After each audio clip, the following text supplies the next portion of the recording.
ਅੰਮ੍ਰਿਤ sir ਨਾਵੈ। ਉਪਦੇਸ ਗੁਰੂ ਹਰ ਹਰ ਜਪ ਜਪੈ। ਸਭ ਕਿਲ ਵੇਖ ਪਾਪ ਦੁਖ ਲਹਿ ਜਾਵੈ। ਫਿਰ ਚੜ੍ਹੈ ਦਿਵਸ ਗੁਰਬਾਣੀ ਗਾਵੈ। ਬਹਿੰਦਿਆਂ ਉੱਠਦਿਆਂ ਹਰ ਨਾਮ ਧਿਆਵੈ। ਜੋ ਸਾਸ ਗਰਾਸ ਧਿਆਏ ਮੇਰਾ ਹਰ ਹਰ। ਸੋ ਗੁਰ ਸਿੱਖ ਗੁਰੂ ਮਨ ਭਾਵੈ। ਜਨ ਨਾਨਕ ਧੂਰ ਮੰਗੈ ਤਿਸ ਗੁਰ ਸਿੱਖ ਕੀ। ਜੋ ਆਪ ਜਪੈ ਅਵਰੈ ਨਾਮ ਜਪਾਵੈ। ਜਨ ਨਾਨਕ ਧੂਰ ਮੰਗੈ ਤਿਸ ਗੁਰ ਸਿੱਖ ਕੀ। ਜੋ ਆਪ ਜਪੈ ਅਵਰੈ ਨਾਮ ਜਪਾਵੈ। ਸੁਖਾਉ ਟਲ ਗੁਰ ਸੇਵੀਐ। ਐਨਸ ਸਹਿਜ ਸੁਭਾਏ। ਦਰਸ਼ਨ ਪਰਸੈ ਗੁਰੂ ਕੈ। ਜਨਮ ਮਰਨ ਦੁਖ ਜਾਏ। ਹੋਵੈ ਸਿਫਤ ਖਸਮ ਨੂਰ ਅਰਸੋਂ ਕੁਰਸੋਂ ਚਟੀਐ। ਡਿਠੇ ਸੱਚੇ ਪਾਤਸ਼ਾਹ ਮਲ ਜਨਮ ਜਨਮ ਦੀ ਕੱਟੀਐ।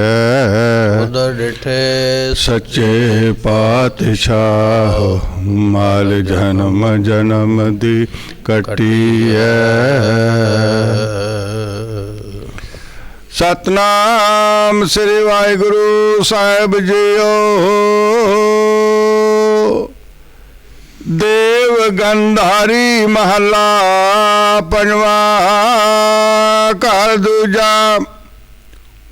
ਇੱਕ ਓਂਕਾਰ ਸਤਿਗੁਰ ਪ੍ਰਸਾਦ। ਮਾਈ ਗੁਰ ਚਰਨੀ ਚਿਤ ਲਾਈਆ। ਪ੍ਰਭ ਹੋਏ ਕਿਰਪਾਲ ਕਮਲ ਪ੍ਰਗਾਸੇ। ਸਦਾ ਸਦਾ ਹਰ ਧਿਆਈਆ। ਰਹਾਉ ਅੰਤਰ ਏਕੋ ਬਾਹਰ ਏਕੋ ਸਭ में एक समाइया। ਘਟ ਅਵ ਘਟ ਰਵਿਆ ਸਭ ਠਾਈ। ਹਰ ਪੂਰਨ ਬ੍ਰਹਮ ਦਿਖਾਈਆ। ਮਾਈ ਗੁਰ ਚਰਨੀ ਚਿਤ ਲਾਈਐ। ਵਾਹਿਗੁਰੂ ਜੀ ਕਾ ਖਾਲਸਾ ਵਾਹਿਗੁਰੂ ਜੀ ਕੀ ਫਤਿਹ। ਸਾਹਿਬ ਸਤਿਗੁਰੂ ਸ੍ਰੀ ਗੁਰੂ ਗ੍ਰੰਥ ਸਾਹਿਬ ਜੀਆਂ ਦੀ ਪਵਿੱਤਰ ਪਾਵਨ ਹਜ਼ੂਰੀ ਅੰਦਰ ਬਿਰਾਜਮਾਨ ਹੋ ਰਹੀ ਗੁਰੂ ਕੀ ਸੰਗਤ ਆਪ ਸੰਗਤਾਂ ਨੇ ਅੰਮ੍ਰਿਤ ਵੇਲੇ ਤੋਂ ਸਤਿਗੁਰਾਂ ਦੀ ਗੁਰਬਾਣੀ ਦੇ ਰਸ ਭਿੰਨੇ ਕੀਰਤਨ ਸ਼ਬਦ ਸਰਵਣ ਕੀਤੇ। ਅੱਜ ਦਾ ਜੋ ਸੁਭਾਗਾ ਦਿਹਾੜਾ ਸਾਨੂੰ ਪ੍ਰਾਪਤ ਹੋ ਰਿਹਾ ਹੈ, 10ਵੇਂ ਪਾਤਸ਼ਾਹ ਸਾਹਿਬ ਗੁਰੂ ਗੋਬਿੰਦ ਸਿੰਘ ਸਾਹਿਬ ਮਹਾਰਾਜ ਸਾਹਿਬ ਜੀ ਅੱਜ ਦੇ ਦਿਨ ਗੁਰਤਾ ਗੱਦੀ 'ਤੇ ਬਿਰਾਜਮਾਨ ਹੋਏ ਸਨ। ਅੱਜ ਦੇ ਦਿਨ ਉਹਨਾਂ ਨੂੰ ਗੁਰਤਾ ਗੱਦੀ ਜਿਹੜੀ ਹੈ ਇਹ ਪ੍ਰਾਪਤ ਹੋਈ ਹੈ। ਸੋ ਇਸ ਦੇ ਬਾਰੇ ਵੀ ਆਪਾਂ ਵਿਚਾਰ ਸਰਵਣ ਕਰਾਂਗੇ ਔਰ ਲੜੀਵਾਰ ਗੁਰਬਾਣੀ ਦੀ ਕਥਾ ਜੋ ਇਸ ਵੇਲੇ ਸਤਿਗੁਰੂ ਜੀ ਸਾਨੂੰ ਬਖਸ਼ਿਸ਼ ਕਰ ਰਹੇ ਨੇ। ਆਓ ਕੁਝ ਸਮੇਂ ਵਾਸਤੇ ਮਨ ਨੂੰ ਟਿਕਾਈਏ, ਗੁਰੂ ਚਰਨਾਂ ਅੰਦਰ ਬੜੀ ਭਾਵਨਾ ਨਾਲ ਸਰਵਣ ਕਰੀਏ। ਮਿਲ ਕੇ ਆਖੀਏ ਸਤਿਨਾਮ ਸ੍ਰੀ ਵਾਹਿਗੁਰੂ ਸਾਹਿਬ ਜੀ। ਸਤਿਨਾਮ ਸ੍ਰੀ ਵਾਹਿਗੁਰੂ ਸਾਹਿਬ ਜੀਓ। ਦੇਵ ਗੰਧਾਰੀ ਮਹੱਲਾ ਪੰਜਵਾਂ। ਘਰ ਦੂਜਾ। ਇੱਕ ਓਂਕਾਰ ਸਤਿਗੁਰ ਪ੍ਰਸਾਦ। ਮਾਈ ਗੁਰ ਚਰਣੀ ਚਿਤ ਲਾਈਐ। ਦੇਵ ਗੰਧਾਰੀ ਰਾਗਨੀ ਦਾ ਨਾਮ ਹੈ। ਗੁਰੂ ਗ੍ਰੰਥ ਸਾਹਿਬ ਦੇ ਵਿੱਚ 31 ਰਾਗ ਤੇ ਰਾਗਨੀਆਂ ਮਹਾਰਾਜ ਨੇ ਦਰਜ ਕੀਤੀਆਂ ਨੇ। 31 ਰਾਗਾਂ ਦੇ ਵਿੱਚੋਂ ਇਹ ਇੱਕ ਰਾਗਨੀ ਹੈ ਜਿਸ ਦੇ ਗਾਉਣ ਦਾ ਕੀਰਤਨ ਕਰਨ ਦਾ ਸਮਾਂ ਦੁਪਹਿਰ ਤੋਂ ਲੈ ਕੇ ਅੱਧੀ ਰਾਤ ਤੱਕ ਜਿਹੜੇ ਰਾਗ ਵਿਦਿਆ ਦੇ ਮਾਹਰ ਗਵਈਏ ਨੇ ਉਹਨਾਂ ਨੇ ਨਿਸ਼ਚਿਤ ਕੀਤਾ ਹੈ। ਇੱਥੋਂ ਪੰਜਵੇਂ ਪਾਤਸ਼ਾਹ ਦੀ ਬਾਣੀ ਸ਼ੁਰੂ ਹੋ ਰਹੀ ਹੈ। ਕੱਲ੍ਹ ਆਪਾਂ ਗੁਰੂ ਰਾਮਦਾਸ ਮਹਾਰਾਜ ਜੀਆਂ ਦੀ ਗੁਰਬਾਣੀ ਸਰਵਣ ਕੀਤੀ ਸੀ, ਸ਼ਬਦ ਸਰਵਣ ਕੀਤੇ ਸਨ। ਅੱਜ ਮਹਾਰਾਜ ਲਿਖਦੇ ਪਏ ਮਹੱਲਾ ਪੰਜਵਾਂ। ਪੰਜਵੇਂ ਸਰੂਪ ਨੇ ਗੁਰੂ ਅਰਜਨ ਸਾਹਿਬ ਜੀ, ਗੁਰੂ ਨਾਨਕ ਸਾਹਿਬ ਦੀ ਗੁਰਤਾ ਗੱਦੀ ਦੇ ਪੰਜਵੀਂ ਥਾਂ 'ਤੇ ਜੋ ਬੈਠੇ ਨੇ, ਇਹ ਸ਼ਬਦ ਉਹਨਾਂ ਦਾ ਆਪਾਂ ਨੂੰ ਪ੍ਰਾਪਤ ਹੋ ਰਿਹਾ। ਘਰ ਦੂਜੇ ਦੇ ਅੰਦਰ ਗਾਉਣ ਦਾ ਹੁਕਮ ਹੈ। ਇੱਕ ਓੰਕਾਰ ਸਤਿਗੁਰ ਪ੍ਰਸਾਦ ਮੰਗਲਾਚਰਨ ਕਰਦੇ, ਜਾਂ ਆਪਾਂ ਇਸ ਤਰ੍ਹਾਂ ਕਹਿ ਲਈਏ ਜਿਵੇਂ ਆਪਾਂ ਕੋਈ ਕਾਰਜ ਕਰਨ ਤੋਂ ਪਹਿਲਾਂ ਅਰਦਾਸ ਕਰਦੇ ਹਾਂ, ਇਹ ਵੀ ਅਰਦਾਸ ਹੀ ਹੈ। ਗੁਰੂ ਨਾਨਕ ਸਾਹਿਬ ਦੇ ਚਰਨਾਂ ਦੇ ਵਿੱਚ ਗੁਰੂ ਅਰਜਨ ਸਾਹਿਬ ਮਹਾਰਾਜ ਜੀਆਂ ਦੀ ਇੱਕ ਓੰਕਾਰ ਪਰਮਾਤਮਾ ਇੱਕ ਹੈ। ਓੰਕਾਰ ਉਸ ਪਰਮਾਤਮਾ ਦਾ ਨਾਮ ਹੈ। ਸਤਿਗੁਰ ਪ੍ਰਸਾਦ ਗੁਰੂ ਦੀ ਕਿਰਪਾ ਨਾਲ ਉਹ ਪ੍ਰਾਪਤ ਹੁੰਦਾ ਹੈ। ਮਾਈ ਗੁਰ ਚਰਣੀ ਚਿਤ ਲਾਈਐ। ਮਾਈ ਤੋਂ ਭਾਵ ਹੈ ਹੇ ਭਾਈ ਪਿਆਰਿਆ, ਇਹ ਤੈਨੂੰ ਮਨੁੱਖਾ ਜਨਮ ਜਿਹੜਾ ਪ੍ਰਾਪਤ ਹੋ ਰਿਹਾ ਹੈ, ਗੁਰ ਚਰਣੀ ਚਿਤ ਲਾਈਐ। ਗੁਰੂ ਚਰਨਾਂ ਦੇ ਵਿੱਚ ਆਪਣੇ ਚਿੱਤ ਨੂੰ, ਆਪਣੇ ਮਨ ਨੂੰ ਟਿਕਾਉਣ ਵਾਸਤੇ ਪ੍ਰਾਪਤ ਹੋਇਆ। ਸੋ ਮਾਈ ਹੇ ਭਾਈ, ਇਹ ਜਿਹੜਾ ਤੈਨੂੰ ਸਰੀਰ ਮਿਲਿਆ ਗੁਰ ਚਰਣੀ, ਗੁਰੂ ਦੇ ਚਰਨਾਂ ਦੇ ਨਾਲ ਲੱਗ। ਜਦੋਂ ਲੱਗੇਗਾ ਤੇ ਫਿਰ ਆਪਣੇ ਚਿੱਤ ਨੂੰ ਗੁਰੂ ਚਰਨਾਂ ਦੇ ਨਾਲ ਜੋੜ, ਕਿਉਂਕਿ ਸਰੀਰ ਕਰਕੇ ਤੇ ਅਸੀਂ ਆਉਂਦੇ ਹਾਂ ਗੁਰੂ ਦੇ ਕੋਲ। ਸਰੀਰ ਕਰਕੇ ਬੈਠ ਵੀ ਜਾਈਦਾ, ਪਰ ਸਭ ਤੋਂ ਔਖਾ ਹੈ ਮਨ ਟਿਕਾਉਣਾ। ਮਹਾਰਾਜ ਕਹਿਣ ਲੱਗੇ ਆਪਣੇ ਚਿੱਤ ਨੂੰ ਜੋੜ ਗੁਰੂ ਦੇ ਨਾਲ, ਗੁਰੂ ਸ਼ਬਦ ਦੇ ਨਾਲ, ਗੁਰੂ ਉਪਦੇਸ਼ ਦੇ ਨਾਲ। ਜਦੋਂ ਕੋਈ ਕਾਰਜ ਕਰੇ ਤੇ ਤੇਰੇ ਚਿੱਤ ਵਿੱਚ ਗੁਰੂ ਦਾ ਹੁਕਮ, ਗੁਰੂ ਦੀ ਯਾਦ, ਗੁਰੂ ਦਾ ਉਪਦੇਸ਼ ਹੋਣਾ ਚਾਹੀਦਾ ਵੀ ਇਹ ਕਾਰਜ ਕਰਨ ਵਾਲਾ ਹੈ ਕਿ ਨਹੀਂ ਕਰਨ ਵਾਲਾ ਹੈ। ਸੋ ਐਸੇ ਬਚਨ ਮਹਾਰਾਜ ਨੇ ਇੱਥੇ ਸਾਨੂੰ ਸਮਝਾਉਣ ਵਾਸਤੇ ਲਿਖੇ। ਕਹਿਣ ਲੱਗੇ ਮਾਈ ਗੁਰ ਚਰਣੀ ਚਿੱਤ ਲਾਈਐ, ਆਪਣੇ ਚਿੱਤ ਨੂੰ ਗੁਰੂ ਚਰਨਾਂ ਦੇ ਨਾਲ ਭਾਈ ਪਿਆਰਿਆ ਜੋੜ। ਸਰੀਰ ਕਰਕੇ ਬੈਠਾ ਹੋਇਆ, ਮਨ ਤੇਰਾ ਇੱਥੇ ਕੋਈ ਨਹੀਂ ਬੈਠਾ ਹੈ।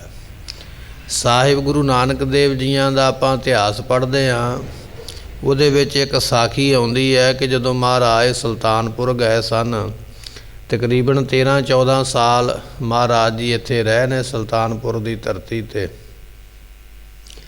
ਸਭ ਤੋਂ ਵੱਡਾ ਇਹ ਸਥਾਨ ਹੈ ਜਿੱਥੇ ਸਭ ਤੋਂ ਵੱਧ ਸਮਾਂ ਮਹਾਰਾਜ ਰਹੇ, ਗੁਰੂ ਨਾਨਕ ਸਾਹਿਬ ਮਹਾਰਾਜ ਜੀ।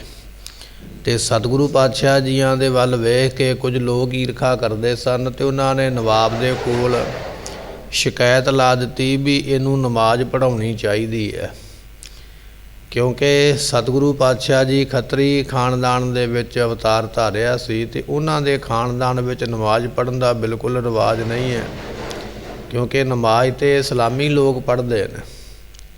ਇਹਨਾਂ ਦਾ ਧਰਮ ਭ੍ਰਸ਼ਟ ਕਰ ਦਈਏ, ਇਹ ਸੀ ਮੁੱਖ ਮੁੱਦਾ, ਇਹ ਸੀ ਮੁੱਖ ਵਿਚਾਰ। ਪਰ ਜਦੋਂ ਨਮਾਜ਼ ਪੜ੍ਹੀ ਗਈ ਤੇ ਸਤਿਗੁਰਾਂ ਨੇ ਨਮਾਜ਼ ਨਹੀਂ ਪੜ੍ਹੀ, ਤੇ ਕਾਜੀ ਨੇ ਫਿਰ ਆਖਿਆ, ਕਹਿਣ ਲੱਗੇ ਜੀ ਨਮਾਜ਼ ਨਹੀਂ ਪੜ੍ਹੀ ਮਸੀਤੇ ਅੰਦਰ ਆ ਕੇ। ਤੇ ਮਹਾਰਾਜ ਨੇ ਹੁਕਮ ਕੀਤਾ, ਕਹਿਣ ਲੱਗੇ ਕਾਜੀ ਸਾਹਿਬ ਨਮਾਜ਼ ਤੇ ਤੁਸੀਂ ਵੀ ਨਹੀਂ ਪੜ੍ਹੀ ਹੈ। ਕਾਜੀ ਕਹਿਣ ਲੱਗਾ ਝੂਠ ਬੋਲਦੇ ਪਏ ਹੋ, ਮੈਂ ਤੇ ਤੁਹਾਡੇ ਸਾਹਮਣੇ ਬੈਠਾ ਹੋਇਆ, ਖੜਾ ਹੋਇਆ ਨਮਾਜ਼ ਪੜ੍ਹਦਾ ਪਿਆ। ਤੇ ਮਹਾਰਾਜ ਨੇ ਉੱਤਰ ਦਿੱਤਾ ਸੀ, ਕਹਿਣ ਲੱਗੇ ਨਮਾਜ਼ ਤੁਸੀਂ ਕੇਵਲ ਵਿਖਾਵੇ ਮਾਤਰ ਸਰੀਰ ਕਰਕੇ ਪੜ੍ਹੀ ਹੈ, ਮਨ ਤੇ ਤੁਹਾਡਾ ਨਮਾਜ਼ ਵਿੱਚ ਨਹੀਂ, ਮਨ ਤੇ ਕਿਤੇ ਹੋਰ ਗਿਆ ਹੋਇਆ। ਜਦੋਂ ਇਹ ਬਚਨ ਸੁਣਿਆ ਤੇ ਫਿਰ ਸਵਾਲ ਕੀਤਾ, ਕਹਿੰਦਾ ਕਿੱਥੇ ਗਿਆ ਸੀ ਮੇਰਾ ਮਨ, ਉਹ ਦੱਸੋ ਜੇ ਤੁਹਾਨੂੰ ਇੰਨਾ ਹੀ ਪਤਾ। ਤੇ ਗੁਰੂ ਨਾਨਕ ਸਾਹਿਬ ਪਾਤਸ਼ਾਹ ਕਹਿਣ ਲੱਗੇ ਤੇਰੇ ਘਰ ਦੇ ਵਿੱਚ ਘੋੜੀ ਨੇ ਬੱਚਾ ਦਿੱਤਾ, ਤੇ ਤੇਰਾ ਧਿਆਨ ਘਰ ਦੇ ਵਿੱਚ ਸੀ ਵੀ ਉਹ ਬੱਚਾ ਕਿਤੇ ਛਾਲਾਂ ਮਾਰਦਾ ਮਾਰਦਾ ਖੂਹ ਵਿੱਚ ਨਾ ਡਿੱਗ ਪਵੇ। ਤੇਰੇ ਘਰ ਦੇ ਵਿੱਚ ਹੀ ਖੂਹ ਹੈ, ਤੇ ਉਹ ਨਿੱਕਾ ਜਿਹਾ ਬੱਚਾ ਬੜਾ ਚੰਚਲ ਹੈ, ਤੇਰਾ ਧਿਆਨ ਉੱਥੇ ਹੈ ਵੀ ਮੈਂ ਨਮਾਜ਼ ਪੜ੍ਹਨ ਆਇਆ ਤੇ ਮੇਰਾ ਬੱਚਾ ਘੋੜੀ ਦਾ ਖੂਹ ਵਿੱਚ ਨਾ ਡਿੱਗ ਪਵੇ। ਜਦੋਂ ਇਹ ਬਚਨ ਸੁਣਿਆ ਤੇ ਹੈਰਾਨ ਹੋ ਕੇ ਫਿਰ ਚਰਨ ਫੜ ਲੈ। ਮਹਾਰਾਜ ਨੇ ਉੱਥੇ ਉਪਦੇਸ਼ ਬਖਸ਼ਿਆ, ਕਹਿਣ ਲੱਗੇ ਭਾਈ ਨਮਾਜ਼ ਪੜ੍ਹੀ ਤਾਂ ਕਬੂਲ ਹੈ ਜੇ ਚਿੱਤ ਦੇ ਨਾਲ, ਮਨ ਦੇ ਨਾਲ, ਧਿਆਨ ਨਾਲ ਪੜ੍ਹੀ ਹੈ। ਜੇ ਧਿਆਨ ਕਿਤੇ ਹੋਰ ਹੈ, ਆਪ ਕਿਤੇ ਹੋਰ ਹੈ, ਤੇ ਉਹਦੀ ਪ੍ਰਾਪਤੀ ਪੂਰੀ ਨਹੀਂ ਹੋਣੀ ਹੈ।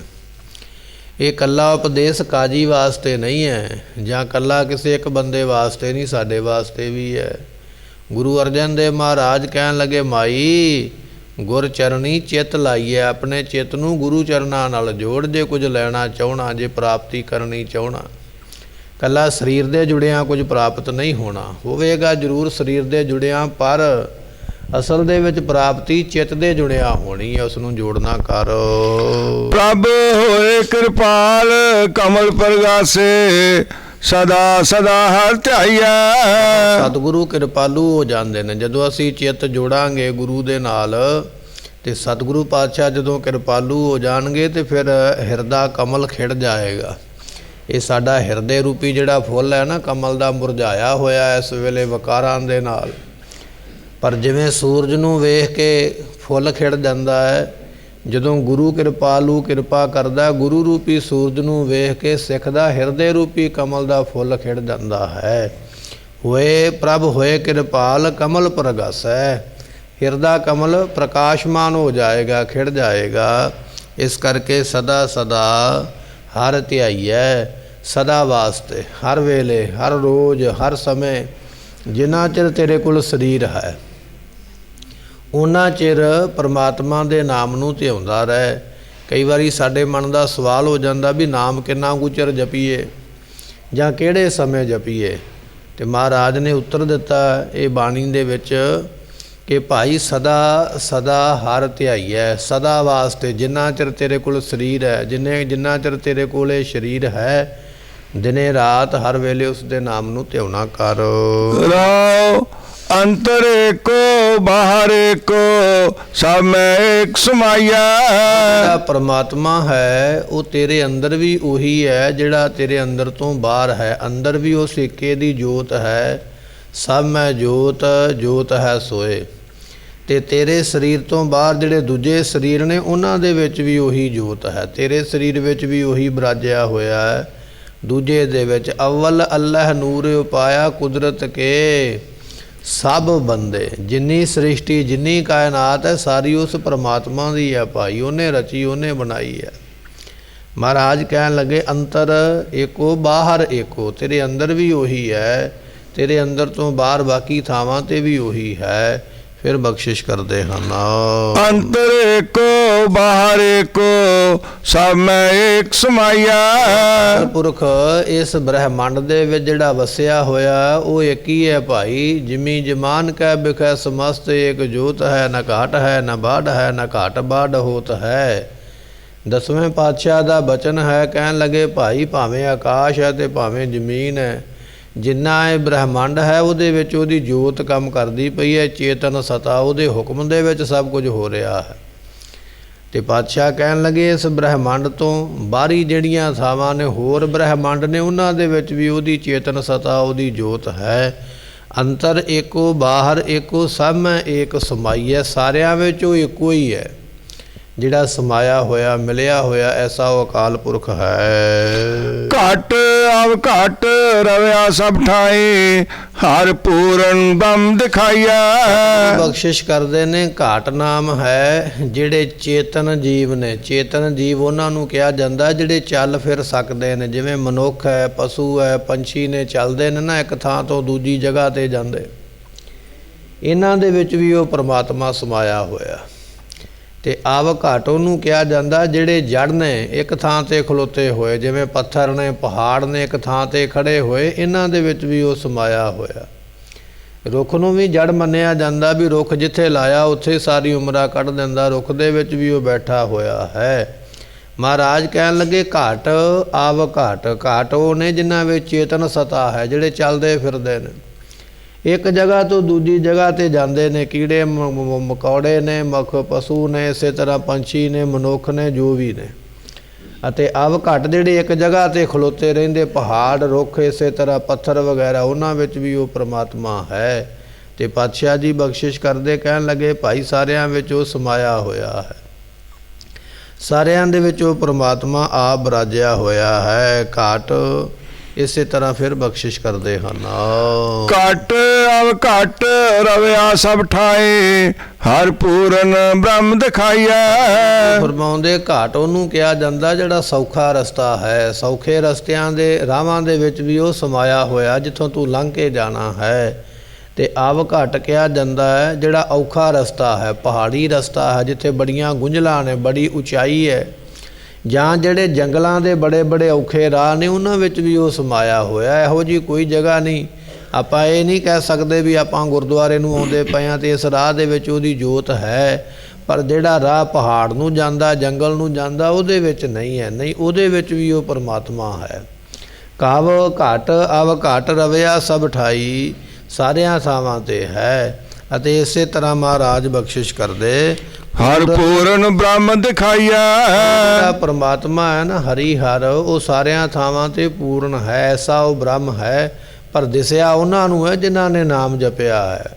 ਘਟ ਘਟ ਮੈਂ ਹਰ ਜੂ ਬਸੈ ਸੰਤਨ ਕਹਿਓ ਪੁਕਾਰ, ਜਿਨ੍ਹਾਂ ਨੂੰ ਦਿਸਿਆ ਉਹਨਾਂ ਨੇ ਪੁਕਾਰ ਕੇ ਆਖਿਆ ਵੀ ਉਹ ਸਾਰਿਆਂ ਥਾਵਾਂ 'ਤੇ ਸੁਭਾਇਮਾਨ ਹੈ। ਉਸਤਤ ਕਰੈ ਸੇਵਕ ਮੁਨ ਕੇਤੇ, ਤੇਰਾ ਅੰਤ ਨ ਕਤ ਹੋ ਪਾਈਐ। ਪਹਿਲਾਂ ਬੜੇ ਬੜੇ ਰਿਸ਼ੀ ਹੋਏ ਨੇ, ਮੁਨੀ ਹੋਏ ਨੇ, ਜਿਨ੍ਹਾਂ ਨੇ ਤੇਰੇ ਨਾਮ ਨੂੰ ਜਪਿਆ ਹੈ। ਵੱਡੇ ਵੱਡੇ ਰਿਸ਼ੀ ਸ੍ਰਿੰਗੀ ਵਰਗੇ ਤੇਰੇ ਨਾਮ ਨੂੰ ਜਪਦੇ ਪਏ। ਵੱਡੇ ਵੱਡੇ ਮੁਨੀ ਜਿਹੜੇ ਅਗਸਤ ਮੁਨੀ ਵਰਗੇ ਨੇ, ਕਲਪ ਮੁਨੀ ਵਰਗੇ ਨੇ, ਉਹ ਵੀ ਤੇਰੇ ਨਾਮ ਨੂੰ ਜਪਦੇ ਪਏ। ਪਾਤਸ਼ਾਹ ਕਹਿਣ ਲੱਗੇ ਉਸਤਤ ਕਰੇ, ਤੇਰੀ ਵਡਿਆਈ ਕਰਦੇ ਨੇ। ਕੌਣ ਕਰਦੇ ਨੇ? ਸਗਲ ਮੁਨ ਕੇਤੇ, ਸੇਵਕ ਮੁਨ ਕੇਤੇ, ਸੇਵਕ ਬਣ ਕੇ, ਦਾਸ ਬਣ ਕੇ ਬੜੇ ਬੜੇ ਮੁਨੀ, ਰਿਸ਼ੀ, ਸਾਧੂ, ਸੰਤ, ਰੱਬ ਦੇ ਭਗਤ, ਨਾਮ ਜਪਣ ਵਾਲੇ ਤੇਰਾ ਸਿਫਤ ਕਰਦੇ ਪਏ, ਤੇਰੀ ਨਾਮ ਜਪਦੇ ਪਏ। ਤੇ ਪਾਤਸ਼ਾਹ ਕਹਿਣ ਲੱਗੇ ਅੰਤ ਨੂੰ ਕਤ ਹੂੰ ਪਾਈਐ, ਪਰ ਕਿਸੇ ਨੇ ਤੇਰਾ ਅੰਤ ਕੋਈ ਨਹੀਂ ਹੋ ਪਾਇਆ। ਭਾਵੇਂ ਕਿ ਰਿਸ਼ੀ ਲੱਗੇ ਹੋਏ ਨੇ, ਮੁਨੀ, ਸਾਧੂ, ਸੰਤ ਲੱਗੇ ਨੇ, ਪਰ ਕਿਸੇ ਨੇ ਦਾਅਵਾ ਨਹੀਂ ਕੀਤਾ ਵੀ ਮੈਂ ਰੱਬ ਦਾ ਅੰਤ ਪਾ ਲਿਆ ਹੈ। ਮਹਾਰਾਜ ਕਹਿਣ ਲੱਗੇ ਅਗਮ ਅਗੋਚਰਾ, ਤੇਰਾ ਅੰਤ ਨਾ ਪਾਇਆ, ਅੰਤੋਂ ਨਾ ਪਾਇਆ ਕਿਨੇ ਤੇਰਾ, ਕਿਸੇ ਨੇ ਵੀ ਤੇਰਾ ਅੰਤ ਨਹੀਂ ਪਾਇਆ। ਕੋਈ ਦੁਨੀਆ ਦਾ ਇਹੋ ਜਿਹਾ ਬੰਦਾ ਨਹੀਂ ਹੈ। ਸਹਿਸ ਫਨੀ ਸੇਖ ਅੰਤ ਨਾ ਜਾਣੈ। ਮਹਾਰਾਜ ਕਹਿਣ ਲੱਗੇ ਹਜ਼ਾਰ ਫਨ ਵਾਲਾ ਜਿਹੜਾ ਸ਼ੇਸ਼ਨਾਗ ਹੈ, ਜਿਹੜਾ ਹਰ ਰੋਜ਼ ਨਿਤ ਨਵਾਂ ਨਾਮ ਲੈਂਦਾ ਹੈ, ਉਹਨੇ ਵੀ ਤੇਰਾ ਅੰਤ ਨਹੀਂ ਪਾਇਆ। ਤੂੰ ਇੰਨਾ ਬੇਅੰਤ ਹੈ। ਅੰਤ ਨ ਸਿਫਤੀ ਕਹਿਣ ਨਾ ਅੰਤ, ਅੰਤ ਨ ਕਰਨਾ ਦੇਣ ਨਾ ਅੰਤ। ਨਾ ਤੇਰੇ ਦੇਣ ਵਿੱਚ ਅੰਤ ਹੈ, ਨਾ ਤੇਰੀ ਸਿਫਤ ਵਿੱਚ ਅੰਤ ਹੈ, ਨਾ ਤੇਰੇ ਵੇਖਣ ਵਿੱਚ ਅੰਤ ਹੈ, ਨਾ ਤੇਰੇ ਸੁਣਨ ਵਿੱਚ ਅੰਤ ਹੈ। ਅੰਤ ਨ ਜਾਪੈ ਕੀਤਾ ਆਕਾਰ। ਪਰਮਾਤਮਾ ਦਾ ਅੰਤ ਤੇ ਦੂਰ ਦੀ ਗੱਲ ਹੈ। ਜਿਹੜਾ ਪਰਮਾਤਮਾ ਨੇ ਆਕਾਰ ਬਣਾਇਆ ਨਾ, ਦੁਨੀਆ ਬਣਾਈ ਹੈ, ਸ੍ਰਿਸ਼ਟੀ ਬਣਾਈ ਹੈ, ਸ੍ਰਿਸ਼ਟੀ ਦਾ ਅੰਤ ਕੋਈ ਨਹੀਂ ਪਾ ਸਕਿਆ। ਦੁਨੀਆ ਦਾ ਅੰਤ ਨਹੀਂ ਪਾਇਆ ਗਿਆ ਵੀ ਦੁਨੀਆ ਕਿੱਥੋਂ ਕੁ ਤੱਕ ਹੈ, ਬ੍ਰਹਿਮੰਡ ਕਿੱਥੋਂ ਕੁ ਤੱਕ ਨੇ, ਪਤਾਲ ਕਿੰਨੇ ਨੇ, ਆਕਾਸ਼ ਕਿੰਨੇ ਨੇ, ਗ੍ਰਹਿ ਕਿੰਨੇ ਨੇ, ਅਜ ਤੱਕ ਕਿਸੇ ਨੇ ਅੰਤ ਨਹੀਂ ਪਾਇਆ। ਸਾਇੰਸ ਨੇ ਬੜੀ ਤਰੱਕੀ ਕੀਤੀ ਹੈ, ਨਵੀਂ ਤੋਂ ਨਵੀਂ ਖੋਜ ਕਰਦੀ ਹੈ, ਪਰ ਉਹ ਸਾਇੰਸਦਾਨ ਜਿਹੜੇ ਵਿਗਿਆਨਕ ਨੇ ਉਹਨਾਂ ਨੇ ਵੀ ਤੇਰੇ ਬਣਾਏ ਹੋਏ ਬ੍ਰਹਿਮੰਡ ਦਾ ਅੰਤ ਨਹੀਂ ਪਾ ਸਕੇ। ਰੋਜ਼ ਤੋਂ ਰੋਜ਼ ਨਵੀਂ ਖੋਜ ਕਰਕੇ ਹੈਰਾਨ ਜ਼ਰੂਰ ਹੁੰਦੇ ਨੇ ਵੀ ਸਾਨੂੰ ਆਹ ਪਤਾ ਨਹੀਂ ਸੀ, ਅੱਜ ਪਤਾ ਲੱਗਾ। ਨਵੀਂ ਖੋਜ ਕਰਕੇ ਇਹ ਗੱਲ ਕਹਿੰਦੇ ਨੇ ਵੀ ਅੱਜ ਇਸ ਨਵੀਂ ਚੀਜ਼ ਦਾ ਪਤਾ ਲੱਗਾ, ਪਰ ਕਿਸੇ ਨੇ ਵੀ ਉਹਦੇ ਅੰਤ ਨੂੰ ਪਾਇਆ ਨਹੀਂ ਹੈ। ਪਾਤਸ਼ਾਹ ਕਹਿਣ ਲੱਗੇ ਤੂੰ ਐਸਾ ਬੇਅੰਤ ਹੈ ਪਰਮਾਤਮਾ, ਤੇਰੇ ਅੰਤ ਨੂੰ ਕੋਈ ਜਾਣ ਨਹੀਂ ਸਕਿਆ ਹੈ। ਸੁਖ ਦਾਤੇ ਦੁਖ ਭੰਜਨ ਸੁਆਮੀ, ਜਨ ਨਾਨਕ ਸਦ ਬਲ ਜਾਈਐ। ਸੁੱਖਾਂ ਦੇ ਦਾਤੇ ਹੋ, ਗੁਰੂ ਇਹੋ ਜਿਹਾ ਹੈ, ਪਰਮੇਸ਼ਰ ਇਹੋ ਜਿਹਾ ਹੈ, ਉਹਦੇ ਕੋਲ ਸੁੱਖਾਂ ਦੀਆਂ ਦਾਤਾਂ ਦੇ ਖਜ਼ਾਨੇ ਭਰੇ ਹੋਏ। ਕਿਉਂਕਿ ਸਾਨੂੰ ਸਾਰੇ ਜੀਵਾਂ ਨੂੰ ਸੁੱਖ ਚਾਹੀਦਾ ਨਾ। ਅਸੀਂ ਆਏ ਹਾਂ ਕਾਹਦੇ ਵਾਸਤੇ? ਸੁੱਖ ਲੈਣ ਵਾਸਤੇ। ਅਰਦਾਸ ਇਹੋ ਹੀ ਕਰਦੇ ਨਾ, ਮੈਨੂੰ ਆਹ ਮਿਲੇ, ਮੈਨੂੰ ਸੁੱਖ ਮਿਲੇ। ਤੇ ਸਤਿਗੁਰੂ ਪਾਤਸ਼ਾਹ ਬਖਸ਼ਿਸ਼ ਕਰਦੇ ਕਹਿਣ ਲੱਗੇ ਕਿ ਤੁਸੀਂ ਸੁੱਖਾਂ ਦੇ ਦਾਤੇ ਹੋ, ਦੁੱਖ ਭੰਜਨ ਸੁਆਮੀ। ਜੇ ਕਿਸੇ ਤੇ ਦੁੱਖ ਆ ਜਾਂਦਾ ਤੇ ਉਸ ਦੁੱਖ ਨੂੰ ਕੱਟਣ ਦੇ ਸਮਰੱਥ ਵੀ ਹੋ, ਦੁੱਖ ਨੂੰ ਭੰਨ ਵੀ ਦਿੰਦੇ ਹੋ, ਦੂਰ ਕਰ ਦਿੰਦੇ ਹੋ। ਜੇ ਕੋਈ ਦੁਖੀ ਆ ਕੇ ਫਰਿਆਦ ਕਰਦਾ ਕਿ ਮੈਂ ਹੋਂ ਆਇਆ ਦੂਰੋਂ ਚੱਲ ਕੇ, ਮੈਂ ਤੱਕੀ ਤੋ ਸਰਨਾਏ ਜੀਓ, ਮੈਂ ਆਸਾ ਰੱਖੀ ਚਿਤ ਮੈਂ, ਮੇਰਾ ਸਭੋ ਦੁੱਖ ਗਵਾਏ ਜੀਓ। ਜੇ ਕੋਈ ਇਹ ਗੱਲ ਕਹਿੰਦਾ ਨਾ ਵੀ ਮੈਨੂੰ ਆਹ ਦੁੱਖ ਲੱਗਾ ਤੇ ਮਹਾਰਾਜ ਦੂਰ ਕਰ ਦਿਓ, ਤੇ ਉਹਦੇ ਦੁੱਖ ਨੂੰ ਗਵਾਉਣ ਵਾਸਤੇ, ਦੂਰ ਕਰਨ ਵਾਸਤੇ ਵੀ ਉਹ ਸਮਰੱਥ ਹੈ। ਇੰਨਾ ਉਹਦੇ ਵਿੱਚ ਬਲ ਹੈ ਕਿ ਉਹ ਆਏ ਹੋਏ ਦੁੱਖ ਨੂੰ ਦੂਰ ਕਰ ਦਿੰਦਾ ਹੈ। ਤੇ ਇਤਿਹਾਸ ਦੇ ਕਿੰਨੇ ਬਚਨ ਆਪਾਂ ਸਰਵਣ ਕਰਦੇ ਹਾਂ ਕਿ ਜਿਹੜੇ ਜਿਹੜੇ ਦੁਖੀ ਹੋ ਕੇ ਮਹਾਰਾਜ ਦੇ ਕੋਲ ਆਏ, ਉਹਨਾਂ ਦੁਖੀਆਂ ਦੇ ਦੁੱਖ ਮਹਾਰਾਜ ਜੀਆਂ ਨੇ ਕੱਢ ਦਿੱਤੇ। ਜਿਵੇਂ ਪ੍ਰੇਮਾ ਕੋੜੀ ਮਹਾਰਾਜ ਦੇ ਕੋਲ ਆ ਕੇ ਕਹਿੰਦਾ ਸੀ, ਮੇਰਾ ਗਿਆ ਕਛੋਟਾ ਲਾਧਾ। ਬਚਨ ਆਪਾਂ ਸਰਵਣ ਕੀਤੇ ਸੀ ਇਤਿਹਾਸ ਦੇ ਅੰਦਰ ਕਿ ਕੋੜ ਨੇ ਸਾਰੇ ਸਰੀਰ ਨੂੰ ਗਾਲ ਦਿੱਤਾ ਹੈ, ਸਰੀਰ ਦੇ ਅੰਗ ਝੜਨੇ ਸ਼ੁਰੂ ਹੋ ਗਏ ਤੇ ਬੜਾ ਵਿਕਲਾਂਗਾਂ ਵਾਲਾ ਜੀਵਨ। ਮਸਾਂ ਹੀ ਰਿੜ ਕੇ ਮਹਾਰਾਜ ਦੇ ਦਰਵਾਜ਼ੇ ਤੇ ਪਹੁੰਚਾ। ਇੱਕੋ ਹੀ ਗੱਲ ਕਰਦਾ ਸੀ, ਮੇਰਾ ਗਿਆ ਕਸੋਟਾ ਲਾਧਾ, ਮੇਰਾ ਗਿਆ ਕਸੋਟਾ ਲਾਧਾ। ਸਿੱਖ ਸੁਣਦੇ ਤੇ ਜ਼ਰੂਰ ਨੇ, ਪਰ ਪਤਾ ਨਹੀਂ ਕਿਸੇ ਨੂੰ ਵੀ ਇਹਦਾ ਮਤਲਬ ਕੀ ਹੈ, ਭਾਵ ਕੀ ਹੈ। ਤੇ ਗੁਰੂ ਅਮਰਦਾਸ ਮਹਾਰਾਜ ਜਾਣਦੇ ਸਾਨੂੰ ਇਹ ਗੱਲ ਕਹਿ ਰਿਹਾ ਸੀ, ਮੇਰਾ ਗਿਆ ਕਸੋਟਾ ਲਾਧਾ। ਕਸੋਟਾ ਨਾਮ ਹੈ ਪਰਦੇ ਦਾ, ਤੇ ਪਰਦਾ ਕੀ ਹੈ? ਸਰੀਰ। ਉਹ ਕਹਿੰਦਾ ਸੀ, ਮੇਰਾ ਗਿਆ ਹੋਇਆ ਸਰੀਰ ਲੱਭ ਪੈਣਾ ਅੱਜ, ਜਾਂ ਲੱਭ ਪਿਆ ਹੈ, ਮੈਂ ਉਹਦੇ ਦਰ ਤੇ ਆ ਗਿਆ ਜਿੱਥੋਂ ਪੂਰਾ ਸਰੀਰ ਮੈਨੂੰ ਮਿਲ ਜਾਣਾ ਹੈ। ਇਹੋ ਹੀ ਗੱਲ ਦੀ ਰੱਟ ਲਾਈ ਛੱਡਦਾ ਤੇ ਕੁਝ ਉਸ ਨੂੰ ਲੋਕ ਸੰਗਤ ਵਿੱਚੋਂ ਚੁੱਕ ਕੇ ਦੂਰ ਛੱਡ ਆਉਂਦੇ, ਫਿਰ ਰੜ ਕੇ ਉੱਥੇ ਆ ਜਾਂਦਾ। ਇੱਕ ਦਿਨ ਗੁਰੂ ਅਮਰਦਾਸ ਪਾਤਸ਼ਾਹ ਜੀਆਂ ਨੇ ਫਿਰ ਮਿਹਰ ਕੀਤੀ, ਕਹਿਣ ਲੱਗੇ, ਭਾਈ ਇਹਦਾ ਇਸ਼ਨਾਨ ਕਰਵਾਓ ਉਸ ਜਗ੍ਹਾ 'ਤੇ ਜਿੱਥੇ ਅਸੀਂ ਇਸ਼ਨਾਨ ਕਰਦੇ ਹਾਂ। ਬੌਲੀ ਸਾਹਿਬ ਦੇ ਜਲ ਦੇ ਨਾਲ ਇਸ਼ਨਾਨ ਕਰਵਾ ਕੇ ਬਸਤਰ ਪਵਾ ਕੇ ਮਹਾਰਾਜ ਨੇ ਨਾਮ ਰੱਖ ਦਿੱਤਾ ਮੱਥੋ ਮੁਰਾਰੀ। ਤੇ ਬ੍ਰਹਮ ਗਿਆਨ ਦੀ ਦਾਤ ਦੇ ਕੇ ਪ੍ਰਚਾਰਕ ਬਣਾ ਕੇ ਮਹਾਰਾਜ ਨੇ ਪ੍ਰਚਾਰ, ਸਿੱਖੀ ਦੇ ਪ੍ਰਚਾਰ ਵਾਸਤੇ ਤੋਰ ਦਿੱਤਾ। ਪਾਤਸ਼ਾਹ ਕਹਿਣ ਲੱਗੇ, ਦੁੱਖ ਭੰਜਨ ਸੁਆਮੀ। ਗੁਰੂ ਅਮਰਦਾਸ ਪਾਤਸ਼ਾਹ ਜੀ, ਤੁਸੀਂ ਇਹੋ ਜਿਹੇ ਸੁਆਮੀ ਮਾਲਕ ਹੋ ਵੀ ਵੱਡਿਆਂ ਵੱਡਿਆਂ ਦੇ ਦੁੱਖਾਂ ਨੂੰ ਭੰਨ ਦਿੰਦੇ ਹੋ, ਤੋੜ ਦਿੰਦੇ ਹੋ, ਦੁਖੀਆਂ ਦੇ ਦੁੱਖ ਰਹਿਣ ਨਹੀਂ ਦਿੰਦੇ।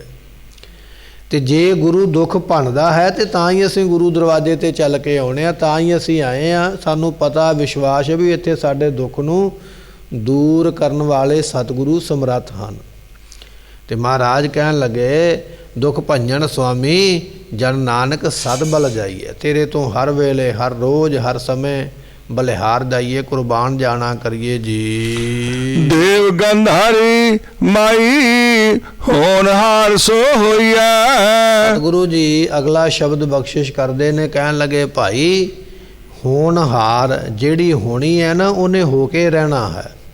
ਹੋਣਹਾਰ ਸੋ ਹੋਈ ਹੈ, ਜਿਹੜਾ ਹੋਣਾ ਹੈ ਉਹ ਹੋ ਕੇ ਰਹਿਣਾ ਹੈ। ਇਹ ਬ੍ਰਹਮ ਦਾ ਉਪਦੇਸ਼ ਮਹਾਰਾਜ ਦਿੰਦੇ ਨੇ। ਗੁਰੂ ਕਿਹਾ, ਸਿੱਖਾ ਇੰਨਾ ਕੁ ਤਕੜਾ ਆਪਣੇ ਮਨ ਨੂੰ ਕਰ ਲਾ। ਇਹ ਉਪਦੇਸ਼ ਬਚਨ ਸੁਣ ਕੇ ਵੀ ਜੋ ਕੁਝ ਹੋਣਾ ਹੈ ਉਹ ਹੋ ਕੇ ਹੀ ਰਹਿਣਾ ਹੈ। ਸਾਹਿਬ ਗੁਰੂ ਤੇਗ ਬਹਾਦਰ ਮਹਾਰਾਜ ਜੀਆਂ ਨੇ ਦਿੱਲੀ ਦੇ ਵਿਖੇ ਜਦੋਂ ਆਪਣੀ ਸ਼ਹਾਦਤ ਦੇਣ ਲੱਗੇ ਤੇ ਉਹਨਾਂ ਨੇ ਬਚਨ ਕੀਤੇ ਸਨ ਆਪਣੀ ਮਾਤਾ ਜੀਆਂ ਨੂੰ ਉਪਦੇਸ਼ ਦੇਣ ਵਾਸਤੇ, ਬਚਨ ਕਰਨ ਵਾਸਤੇ। ਕਹਿਣ ਲੱਗੇ, ਚਿੰਤਾ ਤਾ ਕੀ ਕੀਜੀਐ ਜੋ ਅਨਹੋਣੀ ਹੋਏ, ਇਹੋ ਮਾਰਗ ਸੰਸਾਰ ਕੋ ਨਾਨਕ ਥਿਰ ਨਹੀਂ ਕੋਏ। ਮਾਤਾ ਜੀ, ਇਸ ਸੰਸਾਰ ਦਾ ਰਾਹ ਹੀ ਇਹੋ ਜਿਹਾ ਵੀ ਇੱਥੇ ਕੋਈ ਪੱਕਾ ਰਹਿ ਨਹੀਂ ਸਕਦਾ, ਇਸ ਰਸਤੇ ਤੇ ਚੱਲਣਾ ਪੈਂਦਾ ਹੈ। ਇਸ ਸੰਸਾਰ ਦਾ ਰਸਤਾ ਇਹੋ ਜਿਹਾ ਵੀ ਇੱਥੇ ਕੋਈ ਰੋਕਿਆ ਨਹੀਂ ਜਾ ਸਕਦਾ, ਕੋਈ ਖੜਾਇਆ ਨਹੀਂ ਜਾ ਸਕਦਾ। ਜਿੰਨਾ ਸਮਾਂ ਮਿਲਿਆ ਉਹਨਾਂ ਸਮਾਂ ਰਹਿ ਕੇ ਇਸ ਰਸਤੇ ਤੋਂ ਅੱਗੇ ਤੁਰਨਾ ਪਵੇਗਾ। ਤੇ ਚਿੰਤਾ ਤਾਂ ਕੀ ਕੀਜੀਏ, ਫਿਰ ਕਾਹਦੀ ਚਿੰਤਾ ਕਰਨੀ ਹੈ? ਚਿੰਤਾ ਉਸ ਗੱਲ ਦੀ ਹੁੰਦੀ ਹੈ ਜੇ ਅਣਹੋਣੀ ਹੋਏ। ਜਿਹੜੀ ਗੱਲ ਅਣਹੋਣੀ ਹੈ ਵੀ ਦੁਨੀਆ ਨਾਲ ਨਹੀਂ ਹੋਈ, ਇਕੱਲੀ ਮੇਰੇ ਨਾਲ ਹੋਣ ਲੱਗੀ ਹੈ, ਫਿਰ ਤੇ ਬੰਦਾ ਫਿਕਰ ਕਰੇ ਵੀ ਸਾਰੀ ਦੁਨੀਆ ਤੇ ਇੱਥੋਂ ਗਈ ਨਹੀਂ ਹੈ, ਮੈਂ ਇਕੱਲਾ ਹੀ ਮਰ ਕੇ ਚੱਲਿਆ, ਫਿਰ ਤੇ ਚਿੰਤਾ ਹੈ ਵੀ ਮੈਂ ਚੱਲਿਆ, ਬਾਕੀ ਤੇ ਸਾਰੇ ਇੱਥੇ ਨੇ। ਪਰ ਅਸੀਂ ਜਾਣਦੇ ਹਾਂ ਜਿੱਥੇ ਸਾਡੇ ਦਾਦੇ ਪੜਦਾਦੇ ਵੱਡੇ ਵਡੇਰੇ ਚਲੇ ਗਏ, ਸਰੀਰ ਛੱਡ ਕੇ ਜਾਣਾ ਤੇ ਮਵੀ ਹੈ। ਤੇ ਫਿਰ ਚਿੰਤਾ ਕਿਸ ਗੱਲ ਦੀ ਹੈ? ਜੋ ਅਨਹੋਣੀ ਹੋਏ, ਇਹੋ ਮਾਰਗ ਸੰਸਾਰ ਕੋ ਨਾਨਕ ਥਿਰ ਨਹੀਂ ਕੋਏ। ਦੁਨੀਆ ਤੇ ਕੋਈ ਨਹੀਂ ਰਹਿਣ ਵਾਲਾ। ਇਹ ਉਪਦੇਸ਼ ਨਵੇਂ ਪਾਤਸ਼ਾਹ ਨੇ ਬਖਸ਼ਿਸ਼ ਕੀਤਾ ਜਦੋਂ ਦਿੱਲੀ ਵਿਖੇ ਬਰਾਜੇ ਹੋਏ ਸਨ। ਸੋ ਇੱਥੇ ਮਹਾਰਾਜ ਕਹਿ ਰਹੇ ਨੇ, ਕਹਿਣ ਲੱਗੇ, ਮਾਈ ਹੋਣਹਾਰ ਸੋ ਹੋਈ ਹੈ। ਭਾਈ ਜੋ ਹੋਣਾ ਹੈ ਨਾ, ਉਹਨੇ ਹੋ ਕੇ ਹੀ ਰਹਿਣਾ ਹੈ। ਇਹ ਪ੍ਰਮਾਤਮਾ ਦਾ ਹੁਕਮ ਜਾਣ ਲੈ ਆਪਣੇ ਮਨ ਦੇ ਵਿੱਚ ਵੀ ਉਹਦਾ ਹੁਕਮ ਹੈ ਤੇ ਮੈਂ ਉਸ ਹੁਕਮ ਨੂੰ ਮੰਨਣਾ ਹੈ। ਕਦੇ ਹੁਕਮ ਨੂੰ ਟਾਲਣ ਦਾ ਯਤਨ ਨਾ ਕਰਿਆ ਕਰ ਵੀ ਇਹ ਕੰਮ ਇਸ ਤਰ੍ਹਾਂ ਨਹੀਂ ਹੋਇਆ ਤੇ ਇਹ ਕਿਉਂ ਹੋਇਆ ਹੈ। ਨਹੀਂ, ਜੋ ਉਹਦਾ ਹੁਕਮ ਹੈ, ਜੋ ਤੁਧ ਭਾਵੈ ਸਾਈ ਭਲੀ ਕਾਰ। ਪ੍ਰਮਾਤਮਾ ਜੋ ਤੈਨੂੰ ਚੰਗਾ ਲੱਗਿਆ ਉਹ ਹੋਣਾ ਹੈ, ਤੇ ਜਿਹੜਾ ਤੂੰ ਕਰਨਾ ਸਾਡੇ ਵਾਸਤੇ ਚੰਗਾ ਹੀ ਚੰਗਾ, ਬਿਹਤਰ ਹੀ ਬਿਹਤਰ ਹੈ, ਉਹਦੇ ਵਿੱਚ ਸਾਡਾ ਕੋਈ ਨੁਕਸਾਨ ਨਹੀਂ ਹੈ। ਕਿਉਂਕਿ ਬਾਪ ਆਪਣੇ ਪੁੱਤਰ ਵਾਸਤੇ ਚੰਗਾ ਹੀ ਕਰੇਗਾ, ਮਾੜਾ ਨਹੀਂ ਕਰੇਗਾ, ਭਾਵੇਂ ਪੁੱਤਰ ਅੱਜ ਛੋਟਾ ਉਹਨੂੰ ਸਮਝ ਨਹੀਂ ਹੈ। ਇਸੇ ਤਰ੍ਹਾਂ ਪ੍ਰਮਾਤਮਾ ਤੂੰ ਸਾਂਝਾ ਸਾਹਿਬ ਬਾਪ ਹਮਾਰਾ, ਪ੍ਰਮਾਤਮਾ ਜੀ ਤੁਸੀਂ ਵੀ ਸਾਡੇ ਪਿਤਾ ਹੋ, ਤੂੰ ਮੇਰਾ ਪਿਤਾ, ਤੂੰ ਹੈ ਮੇਰਾ ਮਾਤਾ, ਤੁਸੀਂ ਵੀ ਸਾਡੇ ਮਾਤਾ ਪਿਤਾ ਹੋ। ਜੋ ਤੁਸੀਂ ਕਰੋਗੇ ਸਾਡੇ ਵਾਸਤੇ ਚੰਗਾ ਹੀ ਹੋਵੇਗਾ, ਉਹ ਸਾਡੇ ਵਾਸਤੇ ਭਲਾ ਹੈ। ਰਾਚ ਰਹਿਓ ਰਚਨਾ ਪ੍ਰਭ ਆਪਣੀ, ਕਹਾਂ ਲਾਭ ਕਹਾਂ ਖੋਈਐ। ਜਿਹੜਾ ਪਰਮਾਤਮਾ ਹੈ ਨਾ, ਆਪਣੀ ਰਚਨਾ ਵਿੱਚ ਆਪੇ ਰਚਿਆ ਮਿਚਿਆ ਪਿਆ ਹੈ। ਰਚਨਾ ਜੇ ਉਹਨੇ ਬਣਾਈ ਹੈ, ਦੁਨੀਆ ਜੇ ਉਹਨੇ ਬਣਾਈ ਹੈ, ਬਣਾ ਕੇ ਦੁਨੀਆ ਤੇ ਇਹਦੇ ਵਿੱਚ ਆਪ ਵੀ ਉਹ ਸਮਾਇਆ ਹੋਇਆ ਹੈ। ਤੇ ਫਿਰ ਕਹਾਂ ਲਾਭ ਕਹਾਂ ਖੋਈਐ, ਫਿਰ ਲਾਭ ਦੇ ਵਿੱਚ ਤੇ ਘਾਟੇ ਦੇ ਵਿੱਚ ਕੀ ਗਵਾਚਣਾ ਹੈ। ਇਹ ਸੋਚਦੇ ਰਹਿਣਾ ਲਾਭ ਹੋ ਗਿਆ, ਇਹ ਸੋਚਦੇ ਰਹਿਣਾ ਘਾਟਾ ਹੋ ਗਿਆ। ਇਹੋ ਜੀ ਸੋਚ ਵਿੱਚ ਕੀ ਪੈਣਾ, ਕਿਉਂਕਿ ਰਚਨਾ ਤੇ ਉਹਨੇ ਬਣਾਈ ਹੈ। ਸਾਧੋ ਰਚਨਾ ਰਾਮ ਬਣਾਈ, ਇੱਕ ਬਿਨਸੈ ਇੱਕ ਅਸਤਰ ਮਾਨੈ, ਅਚਰਜ ਲਖਿਓ ਨਾ ਜਾਈ। ਇਹ ਰਚਨਾ ਉਹਦੀ ਹੈ, ਉਹ ਆਪ ਹੀ ਇਸ ਰਚਨਾ ਵਿੱਚ ਮਿਲਿਆ ਹੋਇਆ, ਫਿਰ ਬਖਸ਼ਿਸ਼ ਕਰਦੇ ਹਨ। ਰਾਚ ਰਹਿਓ ਰਚਨਾ ਪ੍ਰਭ ਆਪਣੀ, ਕਹਾਂ ਲਾਭ ਕਹਾਂ ਖੋਈਐ। ਅੱਜ ਕਹਿਣ ਲੱਗੇ ਰਚਨਾ ਤੇ ਸੀ ਪਰਮੇਸ਼ਰ ਦੀ ਬਣਾਈ ਤੇ ਰੱਬ ਨੇ ਹੈ, ਪਰ ਬੰਦਾ ਇਹ ਗੱਲ ਸੋਚਦਾ ਵੀ ਰਚਨਾ ਮੇਰੀ ਬਣਾਈ ਹੈ, ਇਹ ਘਰ ਮੈਂ ਬਣਾਇਆ ਹੈ, ਇਹ ਪਿੰਡ ਮੈਂ ਵਸਾਇਆ ਹੈ, ਇਹ ਸ਼ਹਿਰ ਮੈਂ ਬਣਾਇਆ ਹੈ। ਰਚਨਾ ਹੈ ਤੇ ਪਰਮਾਤਮਾ ਦੀ ਹੈ ਭਾਈ, ਰਚਦਾ ਤੇ ਉਹ ਪਿਆ, ਪਰ ਮਨੁੱਖ ਇਹ ਸੋਚ ਲੈਂਦਾ ਵੀ ਮੇਰੀ ਬਣਾਈ ਹੈ। ਉਹਦੇ ਵਿੱਚ ਇੰਨਾ ਮਿਲ ਜਾਂਦਾ, ਇੰਨਾ ਮਸਤ ਹੋ ਜਾਂਦਾ, ਇੰਨਾ ਉਹਦੇ ਵਿੱਚ ਖੁੱਭ ਜਾਂਦਾ ਹੈ, ਤੇ ਫਿਰ ਕਹਾਂ ਲਾਭ, ਕਦੇ ਤੇ ਲਾਭ ਹੋ ਜਾਂਦਾ ਸੌਦੇ ਦੇ ਵਿੱਚ, ਤੇ ਕਦੇ ਇਸ ਜੀਵ ਨੂੰ ਘਾਟਾ ਪੈ ਜਾਂਦਾ। ਜੇ ਲਾਭ ਹੋ ਜਾਂਦਾ ਤਾਂ ਵੀ ਰੱਬ ਨੂੰ ਭੁੱਲ ਜਾਂਦਾ ਹੈ, ਤੇ ਉਹੋ ਜਿਹਾ ਕਰਮ ਕਰਦਾ ਜਿੱਥੋਂ ਗੁਰੂ ਮਨਾ ਕਰਦਾ ਹੈ। ਤੇ ਜੇ ਘਾਟਾ ਪੈ ਜਾਂਦਾ, ਕਈ ਵਾਰੀ ਖੁਦਕੁਸ਼ੀ ਕਰਕੇ ਮਰ ਵੀ ਜਾਂਦਾ ਵੀ ਮੈਨੂੰ ਘਾਟਾ ਪੈ ਗਿਆ। ਉਹ ਤਾਂ ਇਸ ਨੇ ਇਹ ਕਦਮ ਚੁੱਕਿਆ ਕਿਉਂਕਿ ਇਹ ਉਸ ਰਚਨਾ ਵਿੱਚ ਬਹੁਤਾ ਰਚ ਵਿੱਚ ਗਿਆ, ਬਹੁਤਾ ਫਸ ਗਿਆ ਹੈ। ਰਾਉ ਕਹਿ ਫੁੱਲੇ ਆਨੰਦ ਬਿਖੇ ਸੋਗ, ਕਬ ਹਸਨੋ ਕਬ ਰੋਈਐ। ਇਹ ਜੀਵ ਆਨੰਦ ਦੇ ਵਿੱਚ ਬੜਾ ਫੁੱਲ ਜਾਂਦਾ, ਬੜਾ ਚੌੜਾ ਹੋ ਜਾਂਦਾ, ਬੜਾ ਖੁਸ਼ ਹੋ ਜਾਂਦਾ। ਕਬ ਹੂੰ ਫੁੱਲੇ, ਕਦੇ ਫੁੱਲ ਜਾਂਦਾ, ਕਦੇ ਕੋਈ ਬਿਪਤਾ ਪੈ ਗਈ ਤੇ ਸੋਗ ਪੈ ਜਾਂਦਾ, ਸੋਗ ਦੇ ਵਿੱਚ ਰੋਂਦਾ ਹਰ ਵੇਲੇ। ਤੇ ਪਾਤਸ਼ਾਹ ਕਹਿਣ ਲੱਗੇ ਕਦੇ ਕੁਝ ਮਿਲ ਜਾਂਦਾ ਤੇ ਹੱਸਣ ਲੱਗ ਪੈਂਦਾ, ਤੇ ਜਦੋਂ ਕੁਝ ਚਲੇ ਜਾਂਦਾ ਫਿਰ ਰੋਣ ਲੱਗ ਪੈਂਦਾ ਹੈ। ਜਬ ਕਿਛ ਪਾਏ ਤਬ ਗਰਭ ਕਰਤ ਹੈ, ਮਾਇਆ ਗਈ ਤਬ ਰੋਵਣ ਲਗਤ ਹੈ। ਕਦੇ ਰੋਣ ਲੱਗ ਪੈਂਦਾ ਹੈ, ਘਾਟਾ ਪੈ ਗਿਆ ਮੈਂ ਕੀ ਕਰਾਂ। ਦੂਜਿਆਂ ਦੇ ਮੋਢੇ ਤੇ ਸਿਰ ਰੱਖ ਰੱਖ ਕੇ ਰੋਂਦਾ ਹੈ, ਤੇ ਜਦੋਂ ਕਿਤੇ ਕੋਈ ਪਦਾਰਥ ਮਿਲ ਜਾਂਦਾ ਫਿਰ ਛਾਲਾਂ ਮਾਰ ਮਾਰ ਕੇ ਨੱਚਦਾ ਵੀ ਹੈ ਤੇ ਖੁਸ਼ ਵੀ ਹੁੰਦਾ ਹੈ। ਇਸ ਜੀਵ ਦੀ ਹਾਲਤ ਹੈ। ਕਦੇ ਤੇ ਇਸ ਸੰਸਾਰ ਦੇ ਵਿਸ਼ੇ ਵਿਕਾਰਾਂ ਨੂੰ ਆਪਣਾ ਸਮਝ ਕੇ ਉਹਨਾਂ ਵਿੱਚ ਫੁੱਲ ਜਾਂਦਾ, ਵੱਡਾ ਹੋ ਜਾਂਦਾ। ਕਦੇ ਖੁਸ਼ੀ ਦੇ ਵਿੱਚ ਬੜੀਆਂ ਖੁਸ਼ੀਆਂ ਮਨਾਉਂਦਾ, ਕਦੇ ਸੋਗ ਦੇ ਵਿੱਚ ਚਿੰਤਾ ਦੇ ਵਿੱਚ ਰੋਂਦਾ ਰਹਿੰਦਾ ਹੈ। ਕਬੂ ਮੈਲ ਭਰੇ ਅਭਿਮਾਨੀ, ਕਬ ਸਾਧੂ ਸੰਗ ਧੋਈਐ। ਅੱਛਾ ਕਹਿਣ ਲੱਗੇ ਕਦੇ ਅਭਿਮਾਨੀ ਹੰਕਾਰੀ ਹੋ ਕੇ ਆਪਣੇ ਵਿੱਚ ਈਰਖਾ ਦੀ ਮੈਲ ਭਰ ਲੈਂਦਾ, ਹਰ ਵੇਲੇ ਦੂਜੇ ਨਾਲ ਈਰਖਾ ਕਰਦਾ, ਫਲਾਣਾ ਕਿਉਂ ਦਿਸਦਾ ਪਿਆ, ਦਿਸਣਾ ਨਹੀਂ ਚਾਹੀਦਾ, ਜਾਂ ਇਹਦਾ ਕਾਰਜ ਕੋਈ ਬਣਿਆ ਤੇ ਬਣਨਾ ਨਹੀਂ ਸੀ ਚਾਹੀਦਾ। ਕਦੇ ਦੂਜਿਆਂ ਦੇ ਨਾਲ ਈਰਖਾ ਕਰਦਾ, ਈਰਖਾ ਦੀ ਮੈਲ ਭਰ ਲੈਂਦਾ। ਅਤੇ ਇਸੇ ਤਰ੍ਹਾਂ ਕਦੇ ਰਾਗ, ਅਤੇ ਰਾਗ ਤੋਂ ਭਾਵ ਹੈ ਮੋਹ, ਕਦੇ ਮੋਹ ਇੰਨਾ ਭਰ ਲੈਂਦਾ ਵੀ ਮੋਹ ਵਿੱਚ ਫਸ ਜਾਂਦਾ ਹੈ, ਜਾਂ ਤੇ ਈਰਖਾ ਕਰਦਾ ਜਾਂ ਮੋਹ ਕਰਦਾ ਹੈ। ਕਬ ਹੂੰ ਮੈਲ ਭਰੇ ਅਭਿਮਾਨੀ, ਇਹ ਮੈਲਾਂ ਭਰ ਕੇ ਤੇ ਹੰਕਾਰੀ ਹੋ ਜਾਂਦਾ। ਪਰਿਵਾਰ ਦੇ ਮੋਹ ਦੇ ਨਾਲ ਕਿ ਮੇਰੇ ਇੰਨੇ ਪਰਿਵਾਰ ਦੇ ਮੈਂਬਰ ਨੇ, ਜਾਂ ਮੇਰੇ ਪਰਿਵਾਰ ਦੇ ਮੈਂਬਰਾਂ ਦੀ ਇੰਨੀ ਪਹੁੰਚ ਹੈ, ਉਹਨਾਂ ਦੇ ਮੂੰਹ ਵਿੱਚ ਪਿਆ ਹੋਇਆ ਹੰਕਾਰੀ ਹੋ ਜਾਂਦਾ, ਮੈਂ ਜੋ ਚਾਹਾਂ ਉਹ ਕਰ ਸਕਦਾ ਹਾਂ। ਸੋ ਪਾਤਸ਼ਾਹ ਕਹਿਣ ਲੱਗੇ ਭਾਈ ਇਹ ਅਭਿਮਾਨ ਇਸ ਨੂੰ ਲੈ ਕੇ ਬੈਠਦਾ ਹੈ। 1 ਲੱਖ ਪੂਤ 1.25 ਲੱਖ ਨਾਤੀ, ਤੇ ਰਾਵਣ ਕਰ ਦੀਆ ਨਾ ਬਾਤੀ। ਰਾਵਣ ਨੂੰ ਬੜਾ ਹੰਕਾਰ ਸੀ ਵੀ ਮੇਰਾ 1 ਲੱਖ ਪੁੱਤਰ ਹੈ। ਰਾਵਣ ਨੂੰ ਬੜਾ ਹੰਕਾਰ ਹੈ ਮੇਰਾ 1.25 ਲੱਖ ਪੋਤਰਾ, ਬੜੇ ਬੜੇ ਬਲਸ਼ਾਲੀ ਮੇਰੇ ਪੁੱਤਰ ਤੇ ਪੋਤਰੇ ਨੇ। ਪਰ ਉਹਦਾ ਹੰਕਾਰ ਉਹਨੂੰ ਨਾਸ ਕਰਵਾ ਗਿਆ, ਉਹਨੂੰ ਖਤਮ ਕਰਵਾ ਦਿੱਤਾ। ਪਾਤਸ਼ਾਹ ਕਹਿਣ ਲੱਗੇ ਅਭਿਮਾਨੀ ਜੀਵ ਜਿਹੜਾ ਹੈ, ਮੈਲ ਦਾ ਭਰਿਆ ਹੋਇਆ ਹੰਕਾਰ ਕਰਦਾ। ਕਬ ਸਾਧੂ ਸੰਗ ਖੋਈਐ, ਤੇ ਕਦੇ ਕਿਸੇ ਚੰਗੇ ਸੰਤ ਦੀ, ਸਾਧੂ ਦੀ, ਭਜਨੀਕ ਦੀ, ਨਾਮ ਜਪਣ ਵਾਲੇ ਦੀ ਸੰਗਤ ਮਿਲ ਜਾਂਦੀ ਹੈ, ਤੇ ਉੱਥੇ ਫਿਰ ਇਸ ਦੀਆਂ ਮੈਲਾਂ ਧੋਤੀਆਂ ਵੀ ਜਾਂਦੀਆਂ ਨੇ। ਕਦੇ ਆਪਣੇ ਆਪ ਨੂੰ ਸੰਗਤ ਵਿੱਚ ਬਿਠਾ ਕੇ ਮੈਲ ਨੂੰ ਧੋਂਦਾ ਪਿਆ, ਕਦੇ ਆਪਣੇ ਪਰਿਵਾਰ ਦੇ ਮੈਂਬਰਾਂ ਵਿੱਚ ਬੈਠ ਕੇ ਹੰਕਾਰ ਕਰਕੇ ਤੇ ਮੈਲ ਨੂੰ ਵਧਾਉਂਦਾ ਹੈ। ਕੋਈ ਨਾ ਮੇਟਾ ਪ੍ਰਭ ਕਾ ਕੀਆ, ਦੂਸਰ ਨਾਹੀ ਆਲੋਈਆ। ਗੁਰੂ ਜੀ ਬਖਸ਼ਿਸ਼ ਕਰਦੇ, ਰੱਬ ਦਾ ਕੀਤਾ ਹੋਇਆ ਮਿਟਿਆ ਨਹੀਂ ਜਾ ਸਕਦਾ ਹੈ। ਉਹਦੀ ਕਲਮ ਇਹੋ ਜਿਹੀ ਹੈ, ਜਿੱਥੇ ਪਰਮਾਤਮਾ ਦੀ ਕਲਮ ਚੱਲਦੀ ਹੈ, ਦੁਨੀਆ ਦੀਆਂ ਕਲਮਾਂ ਉੱਥੇ ਬੰਦ ਹੋ ਜਾਂਦੀਆਂ, ਖਤਮ ਹੋ ਜਾਂਦੀਆਂ, ਪਹੁੰਚ ਹੀ ਕੋਈ ਨਹੀਂ ਹੈ। ਕੋਈ ਨਾ ਮੇਟਾ ਤਿਸਕਾ ਕੀਆ, ਰੱਬ ਦਾ ਕੀਤਾ ਹੋਇਆ ਮਿਟਿਆ ਨਹੀਂ ਜਾ ਸਕਦਾ, ਮੋੜਿਆ ਨਹੀਂ ਜਾ ਸਕਦਾ, ਹਟਾਇਆ ਨਹੀਂ ਜਾ ਸਕਦਾ ਹੈ। ਉਹ ਪਰਮਾਤਮਾ ਇਹੋ ਜਿਹਾ ਸਮਰੱਥ ਹੈ। ਜਿਸ ਦਿਨ ਸਾਨੂੰ ਇਹ ਗੱਲ ਸਮਝ ਆ ਗਈ ਨਾ ਵੀ ਰੱਬ ਦਾ ਕੀਤਾ ਮਿਟ ਨਹੀਂ ਸਕਦਾ ਹੋਣਾ ਹੈ, ਉਸ ਦਿਨ ਅਸੀਂ ਪਖੰਡੀਆਂ ਕੋਲੋਂ ਜਾਣ ਤੋਂ ਬਚ ਜਾਵਾਂਗੇ।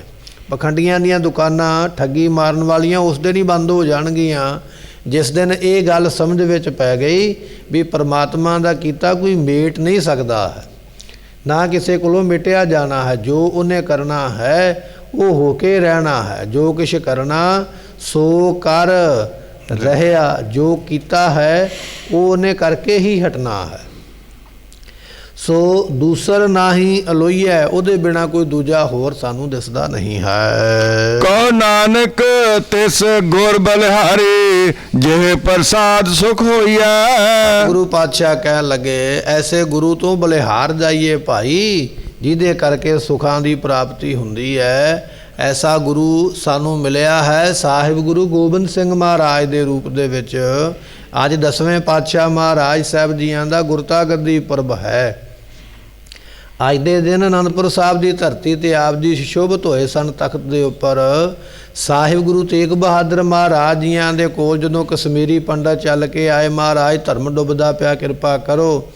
ਤੇ ਉਸ ਵੇਲੇ ਸਤਿਗੁਰੂ 10ਵੇਂ ਪਾਤਸ਼ਾਹ ਮਹਾਰਾਜ ਪੁੱਛਣ ਲੱਗ ਪਿਆ, ਕਹਿਣ ਲੱਗੇ, ਪਿਤਾ ਜੀ ਇਹ ਲੋਕ ਦੁਖੀ ਮੁਸੀਬਤ ਵਿੱਚ ਫਸੇ ਹੋਏ ਕੌਣ ਨੇ?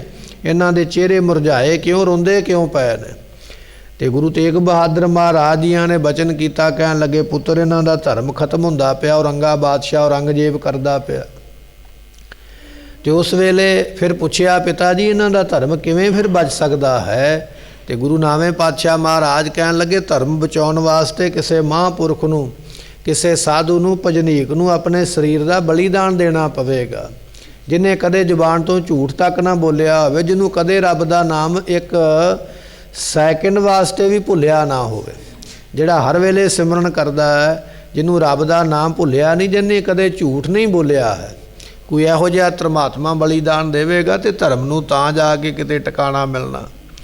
ਤੇ 10ਵੇਂ ਪਾਤਸ਼ਾਹ ਮਹਾਰਾਜ ਸਾਹਿਬ ਜੀ ਕਹਿਣ ਲੱਗੇ, ਪਿਤਾ ਜੀ ਫਿਰ ਤੁਹਾਡੇ ਵਰਗਾ ਭਜਨੀਕ ਤੇ ਕੋਈ ਹੋ ਨਹੀਂ ਸਕਦਾ, ਤੁਹਾਡੇ ਵਰਗਾ ਸਾਧੂ ਨਹੀਂ ਹੋ ਸਕਦਾ, ਤੁਹਾਡੇ ਵਰਗਾ ਪਰਉਪਕਾਰੀ ਨਹੀਂ ਹੋ ਸਕਦਾ, ਫਿਰ ਆਪ ਜੀ ਕਿਰਪਾ ਕਰੋ, ਬਲੀਦਾਨ ਦੇਵੋ। ਇਹ ਬਚਨ ਕੇਵਲ 9 ਸਾਲ ਦੀ ਉਮਰਾਂ ਦੇ ਵਿੱਚ ਮਹਾਰਾਜ ਨੇ ਆਪਣੇ ਪਿਤਾ ਨੂੰ ਕਹਿ ਦਿੱਤੇ। ਤੇ ਇਹ ਬਚਨ ਸੁਣ ਕੇ ਫਿਰ ਪਾਤਸ਼ਾਹ ਜੀਆਂ ਨੇ, ਗੁਰੂ ਤੇਗ ਬਹਾਦਰ ਮਹਾਰਾਜ ਜੀਆਂ ਨੇ ਆਖਿਆ ਉਹਨਾਂ ਪੰਡਤਾਂ ਨੂੰ, ਕਸ਼ਮੀਰੀਆਂ ਨੂੰ, ਜਾਓ ਜਾ ਕੇ ਔਰੰਗਜ਼ੇਬ ਨੂੰ ਕਹਿ ਦਿਓ, ਜੇ ਸਤਿਗੁਰੂ ਬਣ ਜਾਣਗੇ, ਇਸਲਾਮ ਨੂੰ ਕਬੂਲ ਕਰ ਲੈਣਗੇ ਤੇ ਅਸੀਂ ਵੀ ਕਰ ਲਵਾਂਗੇ। ਤੇ ਸਤਿਗੁਰੂ ਪਾਤਸ਼ਾਹ ਜੀ ਫਿਰ ਇੱਥੋਂ ਚੱਲ ਕੇ ਦਿੱਲੀ ਗਏ। ਬਾਦਸ਼ਾਹ ਔਰੰਗਜ਼ੇਬ ਨੇ ਕਈ ਤਰ੍ਹਾਂ ਦੇ ਤਸ਼ੀਏ, ਤਸੱਦਦ ਜਿਹੜੇ ਨੇ ਉਹ ਸਤਿਗੁਰਾਂ ਦੇ ਉੱਪਰ ਕੀਤੇ। ਕਾਹਦੇ ਵਾਸਤੇ? ਵੀ ਇਹਨਾਂ ਨੂੰ ਇਸਲਾਮ ਦੇ ਵਿੱਚ ਲੈ ਕੇ ਆਉਣਾ ਹੈ। ਪਹਿਲਾਂ ਲਾਲਚ ਵੀ ਦਿੱਤੇ ਗਏ, ਮਹਾਰਾਜ ਇਹ ਲਾਲਚ ਤੁਹਾਨੂੰ ਦਿੰਦੇ ਹਾਂ, ਇਹ ਧਨ ਦਿੰਦੇ ਹਾਂ, ਇਹ ਜਗੀਰ ਦਿੰਦੇ ਹਾਂ, ਤੁਸੀਂ ਇਸਲਾਮ ਨੂੰ ਕਬੂਲ ਕਰ ਲਵੋ। ਜਦੋਂ ਕਿਸੇ ਪਾਸਿਓਂ ਵੀ ਗੱਲ ਨਾ ਬਣਦੀ ਦਿਸੀ ਤੇ ਫਿਰ ਕਹਿਣ ਲੱਗਾ ਵੀ ਲੋਹੇ ਦਾ ਪਿੰਜਰਾ ਤਿਆਰ ਕਰਵਾਓ। ਇਹੋ ਜਿਹਾ ਪਿੰਜਰਾ ਹੋਣਾ ਚਾਹੀਦਾ ਜਿਹਦੇ ਵਿੱਚ ਮਨੁੱਖ ਤੋਂ ਖੜਾ ਨਾ ਹੋਇਆ ਜਾ ਸਕੇ, ਆਪਣੇ ਕੱਦ ਤੋਂ ਛੋਟਾ ਹੀ ਹੋਵੇ, ਸਿੱਧਾ ਨਾ ਖੜਾ ਹੋ ਸਕੇ, ਕੁੱਬ ਪਾ ਕੇ ਖੜਾ ਹੋਵੇ। ਪਿੰਜਰਾ ਇਹੋ ਜਿਹਾ ਹੋਵੇ ਜਿਹਦੇ ਵਿੱਚ ਬੈਠਾ ਨਾ ਸਿੱਧਾ ਜਾ ਸਕੇ, ਬੈਠਣ ਲੱਗਿਆਂ ਵੀ ਟੇਢੇ ਹੀ ਹੋਣਾ ਪਵੇ। ਤੇ ਪਿੰਜਰਾ ਇਹੋ ਜਿਹਾ ਹੋਵੇ ਜਿਹਦੇ ਵਿੱਚ ਲੰਮੇ ਨਾ ਪਿਆ ਜਾ ਸਕੇ। ਇਸ ਤਰ੍ਹਾਂ ਦਾ ਬਣਾਓ, ਤਿੱਖੇ ਤਿੱਖੇ ਅੰਦਰ ਕਿੱਲ ਲਾ ਕੇ, ਪੱਤਰੀਆਂ ਲਾ ਕੇ, ਵੀ ਜੇ ਕਿਸੇ ਬੰਨੇ ਵੀ ਬੰਦਾ ਹੋਵੇ ਜੋ ਪੱਤਰੀ ਚੁੱਭ ਜਾਵੇ ਸਰੀਰ ਦੇ ਵਿੱਚ। ਉਸ ਪਿੰਜਰੇ ਵਿੱਚ ਸਤਿਗੁਰੂ ਤੇਗ ਬਹਾਦਰ ਪਾਤਸ਼ਾਹ ਜੀਆਂ ਨੂੰ ਬੰਦ ਕੀਤਾ ਗਿਆ ਔਰ ਮਹਾਰਾਜ ਸਾਹਿਬ ਜੀਆਂ ਨੇ ਫਿਰ ਉੱਥੇ ਗੁਰਬਾਣੀ ਬਖਸ਼ਿਸ਼ ਕੀਤੀ ਹੈ। ਗੁਣ ਗੋਬਿੰਦ ਗਾਇਓ ਨਹੀਂ ਜਨਮਿਆ ਕਾਰਤ ਕੀਨ। ਇਹ ਜਿਹੜੇ ਸ਼ਲੋਕ ਆਪਾਂ ਸਰਵਣ ਕਰਦੇ ਹਾਂ, ਦਿੱਲੀ ਦੀ ਧਰਤੀ ਤੇ ਮਹਾਰਾਜ ਜੀਆਂ ਨੇ ਉਸ ਵੇਲੇ ਬਖਸ਼ਿਸ਼ ਕੀਤੇ। ਤੇ ਮਹਾਰਾਜ ਜੀਆਂ ਦੇ ਕੋਲ ਉਸ ਵੇਲੇ ਭਾਈ ਗੁਰਦਿੱਤਾ ਜੀ, ਭਾਈ ਗੁਰਬਖਸ਼ ਸਿੰਘ ਵਰਗੇ ਸਿੱਖ ਨੇ ਮਹਾਰਾਜ ਜੀਆਂ ਦੇ ਕੋਲ। ਤੇ ਮਹਾਰਾਜ ਸਾਹਿਬ ਜੀਆਂ ਨੇ ਫਿਰ ਇੱਕ ਸ਼ਲੋਕ ਬਖਸ਼ਿਸ਼ ਕੀਤਾ। ਬਚਨ ਸੀ ਮਹਾਰਾਜ ਜੀਆਂ ਦੇ ਕਿ ਬਲ ਛੁਟਕਿਓ ਬੰਧਨ ਪਰੇ ਕਛੂ ਨ ਹੋਤੇ ਉਪਾਏ, ਕਹੋ ਨਾਨਕ ਅਬ ਓਟ ਹਰ ਗਜ ਜਿਉ ਹੋ ਸਹਾਏ। ਇਹ ਬਾਣੀ ਰਚ ਕੇ ਸਿੱਖ ਨੂੰ ਕਿਹਾ ਕਿ ਇਹ ਸ਼ਲੋਕ ਸਾਡੇ ਪੁੱਤਰ ਨੂੰ ਜਾ ਕੇ ਸਰਵਣ ਕਰਵਾਉਣਾ।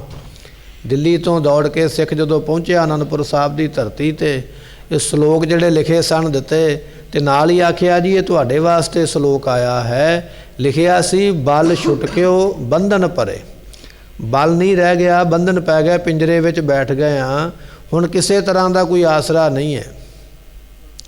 ਤੇ 10ਵੇਂ ਪਾਤਸ਼ਾਹ ਮਹਾਰਾਜ ਜੀਆਂ ਨੇ ਫਿਰ ਬਚਨ ਲਿਖਿਆ, ਕਹਿਣ ਲੱਗੇ ਬਲ ਹੋਵਾ ਬੰਧਨ ਛੁਟੇ ਸਭ ਕੁਛ ਹੋ ਤੇ ਉਪਾਏ। ਸਤਿਗੁਰੂ ਜੀ ਤੁਹਾਡੇ ਵਿੱਚ ਬਲ, ਤੁਹਾਨੂੰ ਬੰਧਨਾਂ 'ਚ ਕੌਣ ਪਾ ਸਕਦਾ ਹੈ? ਤੁਸੀਂ ਤੇ ਸਿੱਖਾਂ ਦੇ ਬੰਧਨ ਕੱਟਣ ਵਾਲੇ ਹੋ। ਸਭ ਕੁਛ ਹੋ ਤੋਂ ਉਪਾਏ, ਤੁਸੀਂ ਜੋ ਚਾਹੋ ਉਹ ਕਰ ਸਕਦੇ ਹੋ। ਨਾਨਕ ਸਭ ਕੁਛ ਤੁਮਰੇ ਹਾਥ ਮੈਂ ਤੁਮ ਹੀ ਹੋਤ ਸਹਾਏ। ਤੁਸੀਂ ਆਪ ਤੇ ਸਿੱਖਾਂ ਦੀ ਸਹਾਇਤਾ ਕਰਦੇ ਹੋ, ਤੁਹਾਨੂੰ ਕਿਹਦੀ ਸਹਾਇਤਾ ਦੀ ਲੋੜ ਹੈ? ਤੁਸੀਂ ਪਰਮੇਸ਼ਰ ਹੋ। ਇਹ ਸ਼ਲੋਕ ਜਦੋਂ 10ਵੇਂ ਪਾਤਸ਼ਾਹ ਦੇ ਮੁਖੋਂ ਨਿਕਲਿਆ, 9ਵੇਂ ਪਾਤਸ਼ਾਹ ਮਹਾਰਾਜ ਨੇ ਸੁਣਿਆ, ਬੜੇ ਪ੍ਰਸੰਨ ਹੋਏ। ਸਾਡੇ ਪੁੱਤਰ ਨੇ ਸਾਨੂੰ ਕੱਲਾ ਪਿਤਾ ਨਹੀਂ ਸਮਝਿਆ, ਪਿਤਾ ਦੇ ਨਾਲ ਨਾਲ ਪਰਮੇਸ਼ਰ ਦਾ ਰੂਪ ਜਾਣਿਆ ਹੈ। ਤੇ ਉਸ ਵੇਲੇ ਮਹਾਰਾਜ ਜੀਆਂ ਨੇ 5 ਪੈਸੇ ਤੇ ਨਾਰੀਅਲ ਦੀ ਦਾਤ ਭੇਟ ਕਰਕੇ ਮੱਥਾ ਟੇਕ ਕੇ ਸਿੱਖਾਂ ਨੂੰ ਆਖਿਆ, 10ਵਾਂ ਗੁਰੂ ਧੰਨ ਗੁਰੂ ਗੋਬਿੰਦ ਸਿੰਘ ਮਹਾਰਾਜ ਜੀ ਨੇ, ਅਸੀਂ ਅੱਜ ਉਹਨਾਂ ਨੂੰ ਗੁਰਤਾ ਗੱਦੀ ਬਖਸ਼ਿਸ਼ ਕੀਤੀ ਹੈ।